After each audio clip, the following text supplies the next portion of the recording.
Կարիերայի սկզբում արտահայտվել էր վաղ տարիքում իր քաղաքական կուսությունը կորցրած նախարարը, իդեպ պարոն Աբրահամյան, խնդրում եմ ինձ կոչ չանել կոռեկտության, որովհետև ես ընդհանրապես հիշեցրեցի իր իսկ հրապարակային բառերը եւ պարոն Գեղամյանը նույնպես այդ էպիզոդը պետք է որ լավ հիշի։ Այդ նախարարը մի ամբողջ օր փորձում էր ներկայացնել առաջարկված նախագծերը որպես բարեփոխում կրթության բնագավառում։ Պարոն նախարար, պարոնայք հանրապետականներ, ամեն ինչ չափ ու սահման ունի։ Դուք երբեք որևէ բարեփոխում,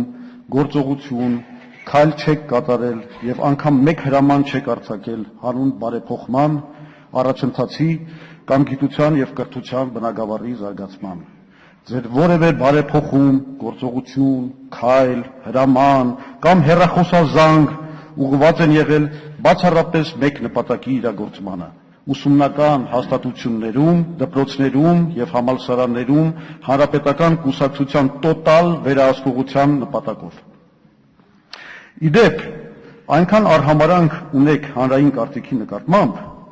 այնքան փնթի եք գտնվել օրինագծերի եւ նրանց հիմնավորումների պատրաստման գործում, պարոն նախարար, որ ինքներդ էլ չեք նկատել, թե ինչպես եք հենց ներկայացված փաստաթղթերով ակամա մատնել փոփոխությունների իրական նպատակը։ Ես նախորդ քննարկված օրինագծի եւ այժմ քննարկվող կրթության մասին եւ բարձրագույն եւ հետբուական մասնագիտական կրթության մասին օրենքների փոփոխությունների եւ լրացումների բոլոր 3 հիմնավորումների մեջ մենք գտնում ենք անփութորեն copy-paste արած մի հետարկաշարժ նախադասություն։ Մեջ բերում եմ այն. ակադեմիական ազատության եւ ինքնակառավարման իրավունքի պայմաններում շատ հաճախ գործադիր օղակը դժվարանում է արձագանքել կամ ինքնուրույն հաղթահարել աշխատաշուկայի արագ փոփոխություններին։ Ահա որտեղ է թաղված շունը, կամ ավելի ճիշտ այն մեծագույն չարիքը, որի դեմ պատերազմ է հայտարարել եւ փորձում է շագերտներում հաղթահարել գիտության եւ կրթության նախարարությունը։ Պարզվում է, որ այդ չարիքն է ակադեմիական ազատությունը եւ ինքնակառավարման իրավունքը։ Այս գլխավոր չարիքի հաղթահարման են ուղղված ձեր բոլոր ճակերտավոր բարեփոխումները, որովհետև հանրապետականները հասկանում են, որ հենց ազատությունն ու ինքնակառավարումն են գլխավոր խոչընդոտը տոտալ վերահսկողության հաստատման ճանապարհին։ Եվ եթե այդ տեսակետից գնահատենք Արմեն Աշոտյանի ղեկավարած գիտության եւ կրթության նախարարության աշխատանքը, ապա պետք է աներկբայորեն ընդունենք, որ գրանցված են հաջողություններ, որոնցով շատ քիչ երկրներ կկարողանային պարծենալ անգամ անցյալում։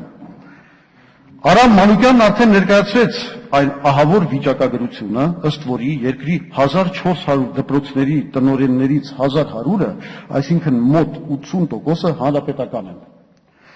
Եթե ոմանք դեռ չեն հասկանում, թե դա ինչ է նշանակում, ապա ես պետք է ասեմ, որ դպրոցների տնօրենների մեջ իշխող կուսակցության ներկայացվածության այս ցուցանիշով այսօրվա Հայաստանը գտնվում է համաշխարհային պատմության մեջ պատվավոր երկրորդ տեղում, նացիստական Գերմանիայի եւ կոմունիստական Խորհրդային Միության միջև։ Նացիստական Գերմանիան անվիճելի հաղթող է այս մրցույթում, քանի որ տնօրենների 100 եւ ուսուցիչների 32%-ը եղել են նացիոնալ սոցիալիստական բանվորական կուսակցության անդամ։ Հետաքրքիրն այստեղ այն է, որ անգամ Խորհրդային Միության մեջ, որտեղ սահմանադրությամբ հաստատված էր միակուսակցական համակարգ, դպրոցների տնօրենների պաշտոններում կոմունիստներն ավելի քիչ էին, քան հանրապետականները Հայաստանում։ Կարծում եմ սակայն, որ Աշոտյանի նախարարության վերցրած կուրսը շատ արագ կապահովի հանրապետական Հայաստանի առաջնությունը նաև նացիստական Գերմանիայի նկատմամբ եւ Աշոտյանի ջանքերի շնորհիվ Հիտլերից մնացած մոխիրը մի քանի պտույտ կկատարի իր անհայտ գերեզմանում։ Ուսումնական հաստատությունների նկատմամբ տոտալ վերահսկողություն հաստատելու հանրապետական Հայաստանի հաջողությունները սրանով բնավ չեն ավարտվում։ Ակադեմիական ազատության եւ ինքնակառավարման իրավունքի ոչնչացման ճանապարհին Հայաստանի բոլոր համալսարաններին տրվել է պոակի կարգավիճակ եւ ստեղծվել են հոգաբարձուների խորհուրդներ, որոնք ձևավորվում են հետեւյալ սկզբունքով. 25%-ը նշանակվում են կառավարության, 25%-ը նախարարության, 1/4-ը ուսանողական խորհուրդների և 1/4-ը դասախոսական կոլեկտիվի կողմից։ Քանի որ իշխանությունների վերահսկիչ 50%-անոց փաթեթին գումարվում է կոմսոմոլի ոգով ընտրությունների արդյունքում ձևավորված հանրապետական ուսխորհուրդների մեծամասնությունը, իշխանությունը բոլոր բուհերում ստացել է անվերապահ վերահսկողության լծակներ, ինչի հետևանքով հոգաբարձուների խորհուրդների նախագահ են ընտրվել երկրի հանրապետական բարձրագույն ղեկավարները, իսկ ռեկտորներ մեծամասամբ նշանակվում են հլու հնազանդ կամակատարներ, որոնք պատրաստ են հանրապետական կուսակցության հրամաններով կատարել ուսանողներին և դասախոսներին հանրապետական կուսակցության կամքին ենթարկելու կամ հեռացնելու ցանկացած հրաման։ Իսկ երբ անգամ այդ լծակները չեն բավարարում անհնազանդ ռեկտորին հեռացնելու համար, կրթության և գիտության նախարարն առանց թարթելու և ի խախտում օրենքների սեփական հրամանով հեռացնում է անհնազանդներին, ինչպես օրինակ վարվեց Սուրեն Զոլյանի հետ։ Զարմանալի է, բայց նախարարը, որը ռեկտորների հետ այնպես է վարվում, ինչպես կվարվեր կոլխոզի նախագահը կոլտնտեսության հասարակ մի աշխատակցի հետ, դեռ համարձակվում է արտաբերել ֆեոդալական մենտալիտետ բառակապակցությունը։ Կարծես սա քիչ էր, ստեղծվել են քաղաքական տոտալ վերահսկողության լրացուցիչ լծակներ։ Օրինակ, մեկ այլ երիտասարդ հանրապետական Կարեն Ավագյանի կողմից ղեկավարվող այսպես կոչված Հայաստանի երիտասարդական հիմնադրամին բոլոր բուհերը պարտավոր են վճարել իրենց ուսանողական վարձավճարների 2%-ը։ Սրան գումարվում են նաև լուծումներ պետական բյուջեից և սույն հիմնադրամը, որն ունի 122 աշխատող, 518 միլիոն դրամ տարեկան բյուջե և սպասարկող 2 թանկանոց ջիպ, մոտ 800 կրթաթոշակ է նշանակել իր կողմից ընտրված ուսանողների համար։ Հիմնադրամի հոգաբարձուների խորհրդի կազմը հետևյալն է՝ Տիգրան Սարգսյան, Արմեն Աշոտյան, Հրանուշ Հակոբյան, Վիգեն Սարգսյան և այլն։ Հուսով եմ, ոչ մեկի համար անակնկալ չի լինի այն փաստը, որ այս արտոնություններից օգտվող անձանց բացարձակ մեծամասնությունը հանրապետականներ են։ Գրեք այդ հարցը։ Հանրապետական կուսակցական խտրողականության մեկ այլ օրինակ։ Այն ժամանակ, երբ Բարգավաճ Հայաստան կուսակցությունը իշխող կոալիցիայի անդամ էր, Գագիկ Ծառուկյան հիմնադրամին թույլ էր տրվում բարեգործություն անել, վճարել կրթաթոշակները և ուսանողների ուղևորավարձը։ Երբ Բարգավաճ Հայաստանը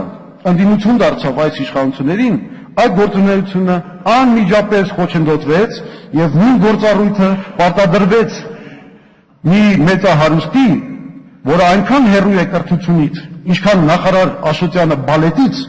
բայց մի կարևոր առավելություն ունի՝ անվերապահ հավատարմություն հանրապետական կուսակցության առաջնորդին։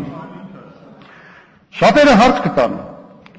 թե ինչու են հանրապետականները այսքան ջանք գործադրում կրթական հաստատությունների տոտալ վերահսկողության ենթարկելու համար։ Պատասխանը պարզից էլ պարզ է։